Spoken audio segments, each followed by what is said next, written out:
Do you think that Donovan Mitchell is going to be traded this offseason by the Utah Jazz, or do you think that he's going to stay with the Jazz this upcoming season?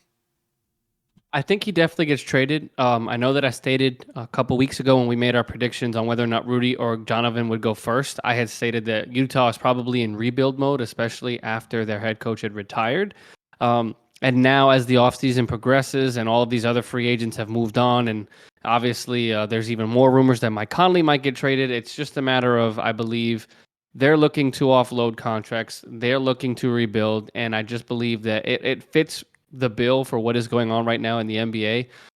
There were rumors that Donovan was linked to Miami. He was seen out with Dwayne Wade, Tyler Hero, I believe Jimmy Butler out at a restaurant in Miami. Obviously, he was seen in New York working out with LeBron James and a couple of other NBA superstars. There are some rumors that he might be linked to Brooklyn for a Kevin Durant possible swap, but I don't see KD going to Utah.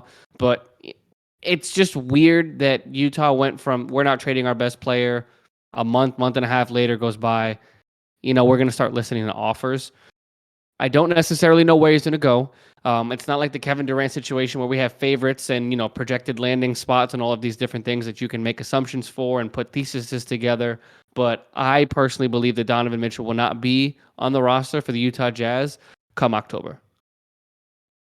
I mean, I gotta say, it's a bold take. When we looked at the scenario that Utah was facing going into the summer, I mean, we were both of the mindset that their front office saw this season as essentially an abject failure, with them getting bounced out of the playoffs in the first round to none other of your Dallas Mavericks, which I don't even think you gave the Mavericks a chance to win that series. Shame on you for that.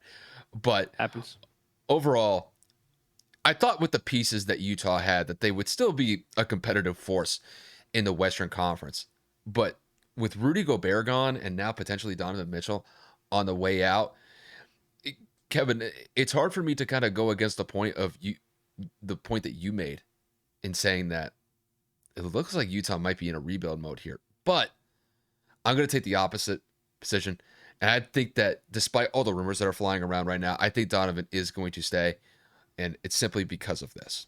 So if Utah is going to go in full rebuild, I mean, essentially that they've come to the conclusion that their championship window is closed and we got to basically go from basically we got to go all the way back to square one.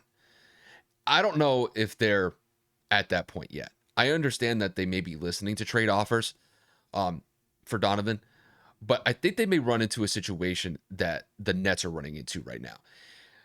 Kevin Durant put it out to the world just a couple weeks ago where he wanted to trade out of Brooklyn, and it's been 2 weeks, and there really hasn't been any sort of significant movement when it comes to Kevin Durant, just because I think it's safe to assume at this point that what Brooklyn is asking for in return for Kevin Durant is just too high for teams to be able to commit to.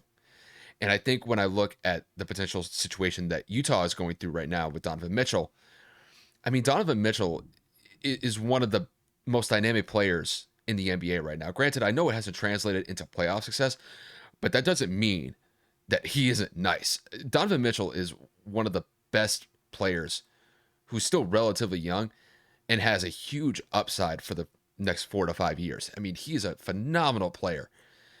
And with a trade scenario that could play out like that, I mean, you're looking at a situation where, you're talking about probably 3 or 4 draft picks, probably two, maybe even three players in return for that for Donovan Mitchell. I mean, Donovan Mitchell is going to be a huge price tag if a team is willing to commit that amount of capital to be able to acquire him. It's just I think a lot of teams are going to run into the situation that Brooklyn has run into. And I think they're going to think that Utah is putting such a steep price on trying to get Donovan Mitchell out of Utah that I think it's actually going to disincentivize teams to be able to go after him. I mean, I'll give you an example. I think really the one team that's been linked to Donovan the most so far is probably New York. New York has really been really the focal piece of all these Donovan Mitchell rumors. I mean, there were rumors even a couple months ago, like if Donovan Mitchell were open to a trade, or if Utah were open to a trade with Donovan Mitchell, that New York could be a possible landing spot for him. That was mostly just those were just mostly like social media rumors. There was nothing really concrete or official. But now that we have Adrian Wojnarowski going public and saying that Utah is open to trading him. I mean, I can't deny the possibility that he will get traded. I just think if I were to look at this, I don't see it as like a 50-50 split of like he's just definitely getting traded compared to he's not getting traded. I've got this at like 40% that he gets traded, but I have it at 60 that he's not going to get traded. It's just, I don't know if Utah, from a front office perspective, is ready to hit that buzzer and just flip this whole thing over and just start it over and start from scratch. I just don't think that they're there yet. I think they may look at just trade offers that they get around the league, just kind of do their due diligence to see what the value is for Donovan. But I think when it's all said and done, when it comes to day one of the upcoming season for the Utah Jazz, I do believe that Donovan Mitchell will be back wearing a Jazz jersey, despite whatever's been floating around on social media the last couple days. But look, it could definitely happen. I can't rule it out either, but I'm going to say that he's going to stay with Utah despite all the rumors flying around.